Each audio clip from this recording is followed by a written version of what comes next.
welcome back. Thank you for joining me today with another kind of fun chatty email. I love dropping into your inbox and giving you little messages. It's kind of fun. So again, if you don't know me, you haven't opened an email before and you haven't watched any of the videos, my name is Karen Campbell and I'm a mixed media artist and I'm the founder of Awesome Art School. I'm the author of quite a few drawing books. Skills mode, namely the How to Draw Fun Fab Faces series and also my new book, Mixed Media Magic.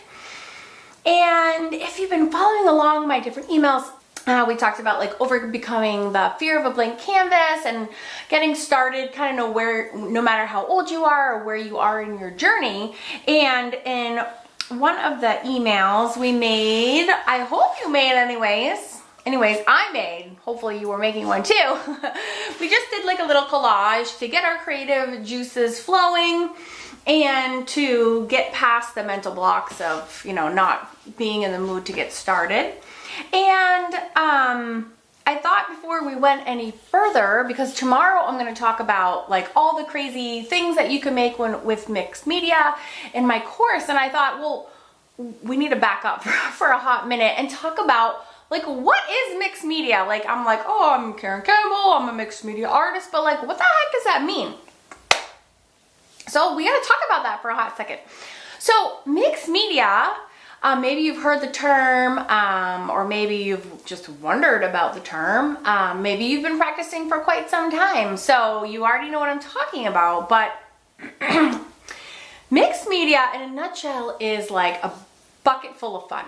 Because what it means is that you're doing an art project and instead of being like a purist, where if you're a watercolorist, you're using just watercolors. Like you don't use watercolor pencils, you don't use watercolor markers, like you're talking like pan, watercolors, and water, and that's it. And if you're an acrylic painter, you're using acrylic paints. Now you might use like liquid versions or even like ink versions, and you could also use a lot of mediums that you're mixing in with your paints to make them change their consistency or their viscosity. But you're an acrylic painter, or maybe you are drawing and you just use graphite pencils and sometimes pens. All right, and that is like a very typical normal artist thing, is to have their medium. Now I laugh so hard when people are, they say, what do you do? And I say, I'm an artist. And they say, well, what medium do you work in? That's always the first question. After I say that I'm an artist, they always say, what do you work in? And I'm always like, well, like everything, literally everything, everything I can get my hands on. And that is mixed media, really, in a nutshell. Instead of using one, you're using anything and everything together in one project. And for me, like, that is so fun. So the way that I started, I'll just tell you a really quick story. The way that I started my mixed media like adventure was like for years and years and years, I painted and I just painted and I painted and I did murals and I did a lot of, I did commercial murals for businesses, and I would do like nurseries and people's bedrooms, a lot of children's rooms. And then I switched to canvases and it would be so funny. I distinctly remember I was doing a mural for like a baby store. They sold like baby products, and I was doing this up the staircase. There was like sweet pea pods, like these beautiful flowers and pots and pods. And I was like working for hours, and I was like on the stairwell, and there wasn't a bathroom nearby, and I had my like dry yucky paintbrush, and I was like, oh my God, I wish that I could just use a pen. Like I wish there was a paint marker that I could use to get in these little things. And I just was like, I'm like, I think there is such a thing as a paint pen, but like if I use a pen, like that's cheating. Like I can't, then someone would like catch me, and then they'd be like, that girl's not an artist. She's using a pen on a wall. Okay, this is what I'm talking about.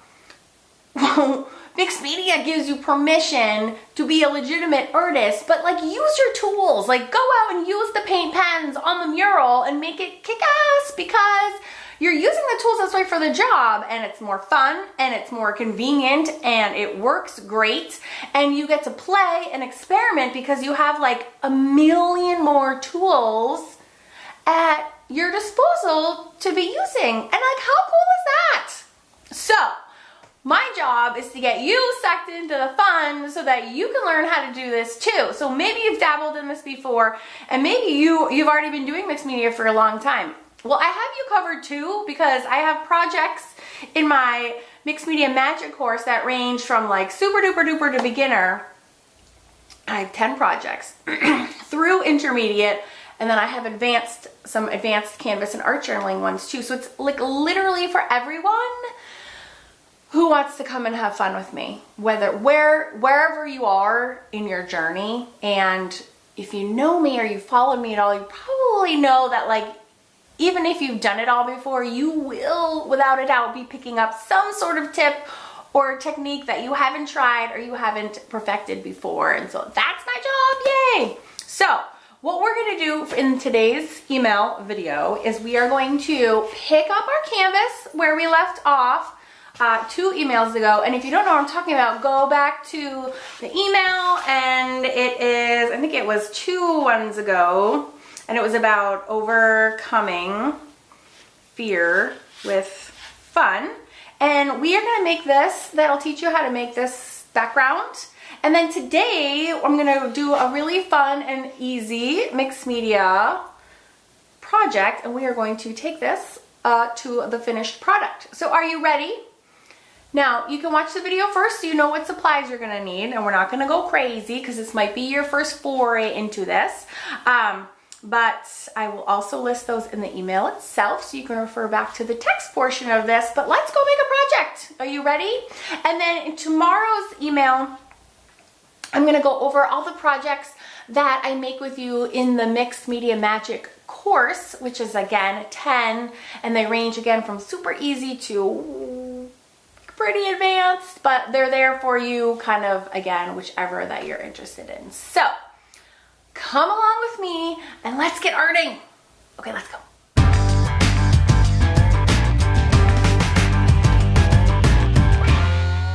All right, guys, I'm so excited for today. So grab the collage that you made the other day with me. And if you need the resources for what to use, I put the link in the email so you can just refer back to that and see if you can't follow along with me now drawing. Now I'm using my black Stabilo pencil. If this is too scary, because we are going to activate it and use it to incorporate it into our paint, you can just use a regular graphite pencil for now. If you're too nervous about drawing with a Stabilo wall because it is permanent, I'm also going to leave a copy of, I'm going to give you guys a sheet of paper that you can download and print out. That is the drawing of the llama. So in case you're afraid to start drawing this, I got you covered. You can always just use that as a reference. But see if you can't follow along with me now. The video I kept in real time. So let's see if we can draw this together. And I'm using a 9x12 canvas. So you can certainly use whatever size canvas or paper you like. If you're using paper, make sure it's watercolor paper or your collage is not going to survive, I'm afraid to say. So follow along with me if you can. And again, that resource of the drawing is there for your convenience. And you can also use transfer paper. You can literally just transfer it onto your canvas if you like, whatever way is comfortable to you. But do your best to follow along with me. And you really do have to center it. You know, sometimes I draw the head first, so you can center it on your paper, and then the ears go up, and then the neck will go down, and that will allow you to make sure that it is put in the right place. But do your best to go slow. I'm using my Stabilo all pencil because what happens is when and you might remember this from the eye video, the very first video that you did with me, that Stabilo, when I add the paint, is going to activate. Remember, with water-soluble anything products, that could be a pencil like the Stabilo or an Inktense pencil, or, and I was putting this there. If you need help drawing circles, grab something in your environment that's approximately the same size as, say, the eyeballs, and you can just trace it. I like the eyes to be kind of wonky, so I actually prefer not to trace if I'm going for something kind of fun and wonky. But just remember, with any water-soluble material that you use, when you apply a liquid to it, it's going to activate or kind of turn into watercolor. So I know that this will happen, and I'm just letting you know in case you haven't tried this before. You need a big fat heads up because it will scare the pants off you if you're not prepared for it. So I'm using my Stabilo all, and that is why. So yeah, follow along the drawing as best you can. And the cool thing about taking online art courses is that you can always pause as much as you need to, rewind, fast forward. If I'm boring you or annoying you, you can mute me and follow along in silence, whatever kind of floats your boat and works for you. I love, love, love the flexibility of the online art course. I started teaching online art courses after taking them for years. I had 3 babies, 2 years apart for, 6 years in a row, and I was never able to leave my house. So all my painting and drawing classes I took online, and that is what got me to where I am today. So it's such an amazing resource. So, all right, once we've got our fun little llama drawn out there, I'm just using a random paint color that I picked to match my collage background. So if you have different colors, that's right, that's yellow oxide. And if you do want to use the same exact colors, I did put links to them in the email. You can go back and refer to that. But just use the colors that you have. I mean, if your background probably doesn't look like mine, and if it has a turquoise background, then you can make a turquoise llama. So you have a lot of fun with this. Use what you have around.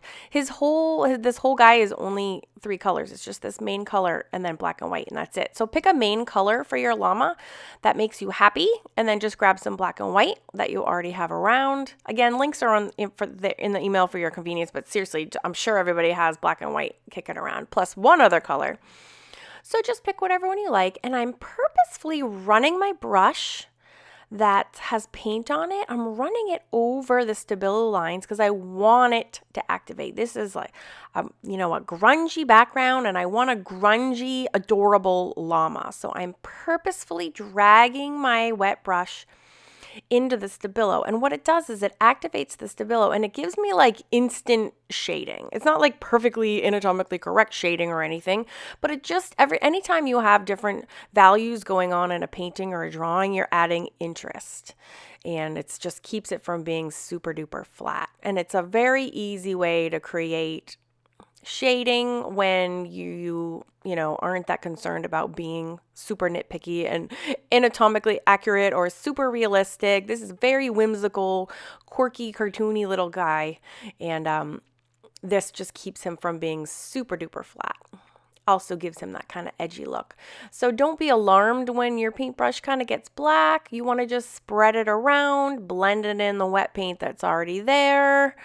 And it just adds another value so that your painting doesn't fall super flat. So mush that around. I was kind of deciding whether I should make like the eyes or the nose a different color. I am using a reference, but this painting will become your reference. I picked a digital painting off of Pinterest, and I want to give artists credit, and I couldn't read the signature. And when I clicked through the link on Pinterest, it didn't bring me anywhere except for a larger image of the llama. So I'm so sorry, but I did adapt this. I changed the colors. I changed the medium. Obviously, this is not digital. It was a very flat digital graphic. Adorable. So thank you to that artist. I also don't sell my paintings. So if I was to sell this painting, I actually wouldn't, and I wouldn't use an artist reference. I would come up with something original because I don't believe that we should be stealing from our friends. But this is just a teaching exercise, and this guy will just hang in my bathroom, so it's not going anywhere. If you do borrow references from an artist, please make sure to give them some credit. If you're doing an exercise for school, give like a shout out and be like, oh, inspired by artist, blah, blah, blah. It's just a nice nod to whoever is teaching you or whoever's work you're borrowing. And again, I would give the biggest shout out in the world to whoever came up with this funny character if I could, and I'm sad that I cannot. But it is not I did not come up with the overall shape for this guy. And I do recommend, if you're stuck and you need some guidance, to go on to Pinterest. They have some it definitely is another way to get your creative juices flowing. You can follow me on Pinterest. I am a very active Pinterest pinner. I also pin all my work there too, as well as my references. So you can follow me. It's at Cool Mama Karen. I know I'm such a dork, but you really can if you want to go on there and follow my boards. I'd be happy to follow you back. We can share some of our ideas.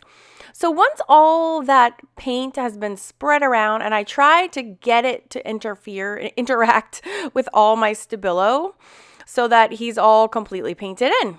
This is a very straightforward and easy, fun project once you get past like the shape of the drawing. But again, I'm going to give you that PDF, so no worries there. So then I'm just going to take some paint. This was actually like a dried tube. I ended up having a little water. So just use whatever white you have. And you don't even have to use white. You can have him have color in his ears too. You can use gesso, the same gesso used for the background you could put in here too. I use gesso a lot as white paint. It's a perfect substitute. It's just not as opaque. So if you wanted some more of that background to like show through his ears, I would totally grab that gesso. It's one of my most fun ways to work. But I'm just filling in his ears. And then in a minute, I'm going to fill in his eyes. We got this, you guys. You can totally do this project. I really sincerely hope that you're making him with me. Like, I really, really, really do. And if you do, put him in the Facebook group, because I know it's a really wonderful community. There's a lot of active daily participants, and everybody loves to go in there and share their work, show off what they're doing, show off their new skills, get feedback. If they need help with something or you need help with something, I go in there every single day to check out what people are doing and to comment, to encourage. It's a really great space. And if someone is being nasty in there, I give them the boot. So don't worry. I assure you, it's only filled with kind-hearted people. And I'm not into, like, if you are using supplies from other people or other teachers, you're still more than welcome to post in there. If you have a YouTube channel and you want to, promote your YouTube channel, or if you have a cool Instagram account, I don't discourage anyone from sharing their work and their progress and their links. I mean, I don't want, people to get spammy or anything, but if you are proud of a video that you made, by all means, please, we would love to see that. So let's see, I just have some black paint now, and I filled in the pupils of his eyes as well as the space in his mouth.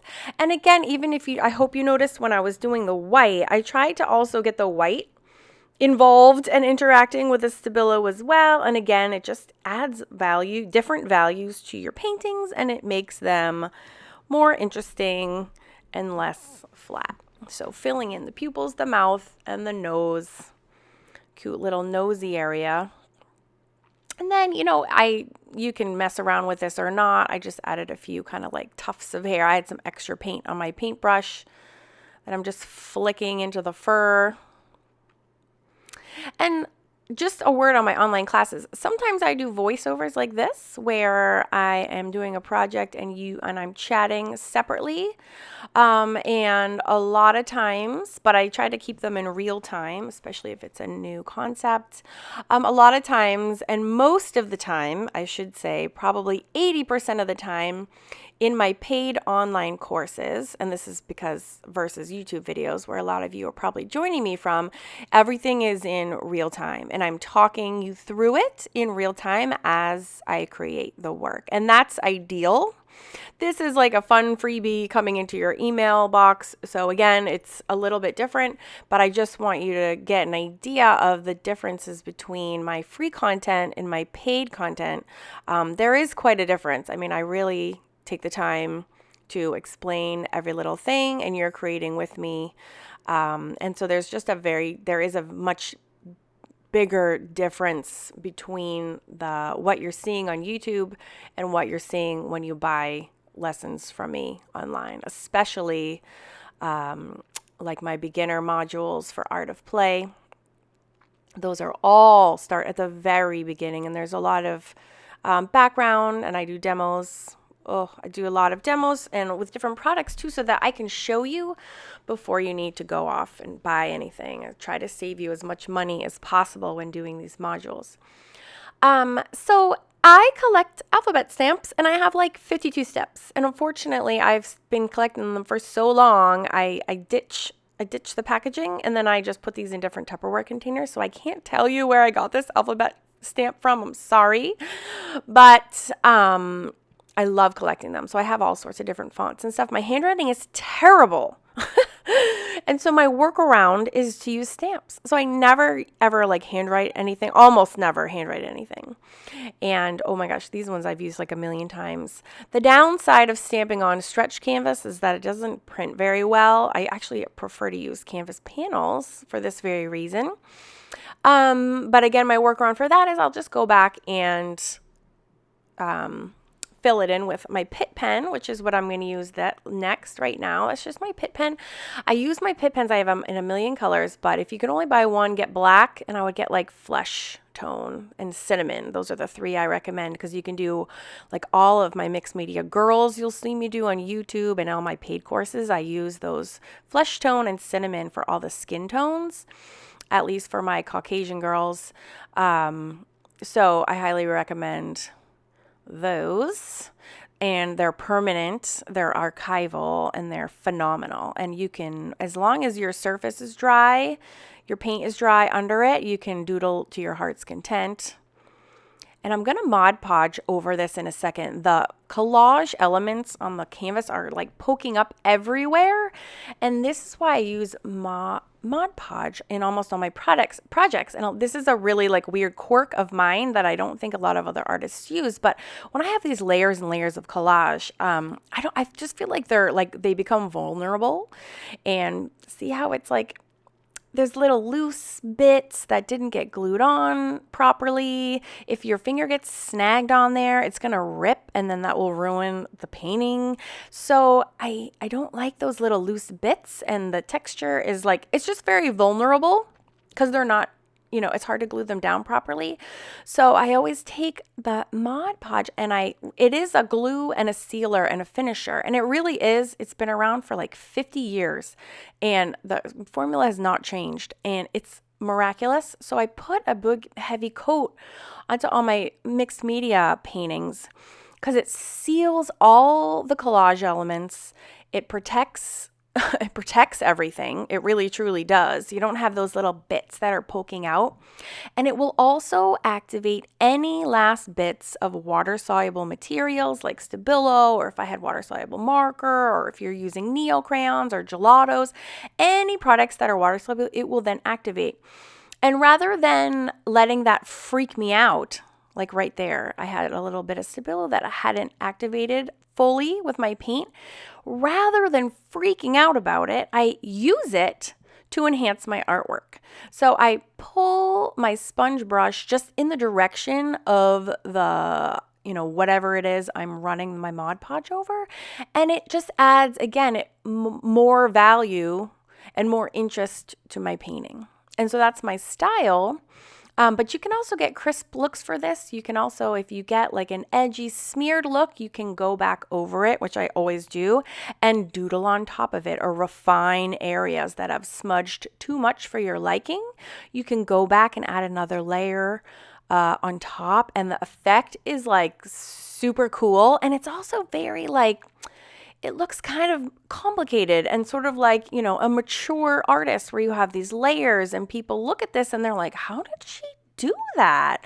And it's this fun layer right here adds so much. But again, the real main reason is all those little bits and pieces and layers underneath it all get really properly sealed.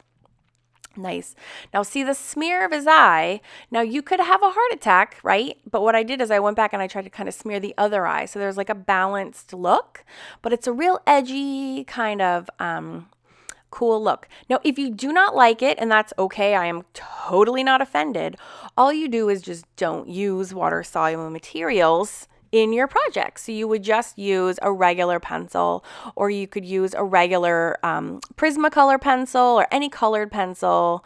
You would just use instead, and then that way it doesn't activate when you put the Mod Podge on, but you can still use the Mod Podge and it will clamp down and seal up all those layers anyways. And then another reason I love it is that it creates like a slippery surface. Oh, there's my Posca. The Posca pens and the Pitt pens are like my top 2 favorite, and I use them kind of interchangeably. But these are paint pens, and they contain a water-based ink inside. You have to depress the little nozzle to get them to flow. There's like a roller ball inside that you can shake and it will mix it up. They work fantastically. You can use them over anything. You probably noticed I took the time to hair dry the Mod Podge. It's very important when you're doing mixed media projects to dry all your layers really well.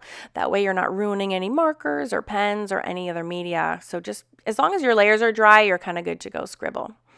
So yeah, like I said, I use those pens interchangeably, and that is super true. So you could use just black and white Pitt pens, or you could use just black and white Posca pens. Sharpie makes an awesome water-based paint marker as well. Just make sure that you get the water-based ones and not the oil-based ones. The water-based ones are not as readily available as the oil-based seem to be sold everywhere, like AC Moore and Michaels. And the water-based ones are a little harder to find. So just be aware that there's a difference, and it says it on a strip on the butt of the marker. There's a tag that'll say water-based or oil-based. The water-based ones are blue and the oil-based ones are pink. So just make sure if you're grabbing the Sharpie brand paint markers that you're getting the ones with the blue base, and then you should be fine. I also like the Pitt pens over the Posca pens when I'm working on my Mod Podge layer because you can blend them. They stay wet for a little bit, so you can blend them for a second if you want to or not.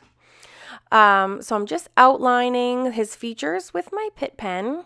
If you don't have a Pitt pen, you don't want to buy it for this project, fine. You can totally just use like a black Sharpie on top. That's totally fine. Just a regular, not paint pen, just a regular black Sharpie you got sitting in your kitchen drawer. You can use that too.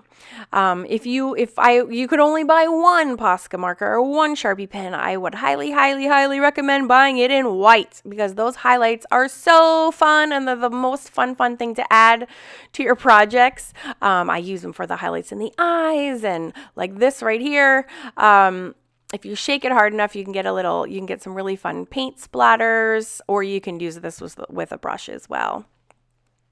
So, oh my gosh, the possibilities are endless, but I wanted to show you like a full project using just a couple supplies because these are the main supplies that I use for all the mixed media projects, almost all the mixed media projects you see me using both on YouTube and in my Mixed Media Magic course. So I'm really using the same things over and over because I don't want to, leave you with overwhelm. So I thought this would be a really simple and really fun and amusing project using just a sampling of the supplies that I use over and over and over again and give you a really clear understanding of the products that I love and that I use, and that you'll be using if you sign up for my course. So I'm just rubbing that ink pad around like for a frame. I do this in a lot of my projects. And oh my gosh, our adorable llama is almost done.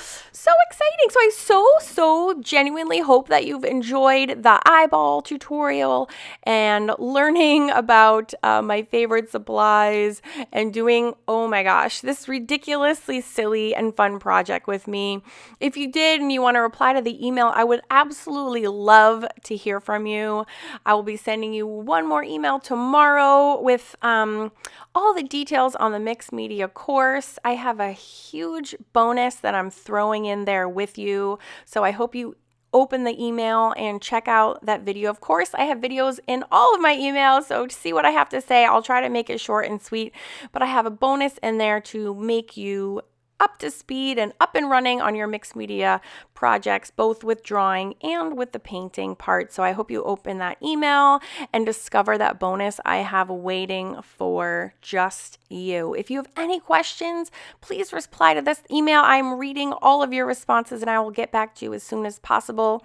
And again, I encourage you to go check out that Facebook group because we are there, an awesome community waiting to hang out with you and see what you have to share. And thanks so much again for hanging out with me today. It is an absolute pleasure and my honor to be your teacher for this ridiculously fun project. I will see you guys in the next email. Thanks.